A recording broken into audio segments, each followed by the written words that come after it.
So guys, you want to head over to search and then type in registry editor. Click on it and then click on yes. Now once you're on this, you can follow everything I'll be doing up here. So first we're going to expand HK local machine. Now we're going to expand software. Now we're going to scroll down and expand WoW6432 node. And now we're going to expand Microsoft. And now we're going to scroll down again and expand Windows Media Foundation.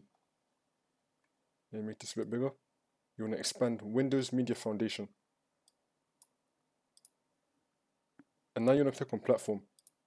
Now once you're in this folder, you want to right click on any blank space, click on New, and then click on DWORD 32-bit value. Now we're going to type in Enable Frame Server Mode. Click on Enter.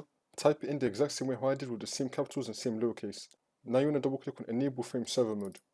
You want to change the value data to 1, and then click on OK. Now you want to restart your computer, and then the problem should be fixed.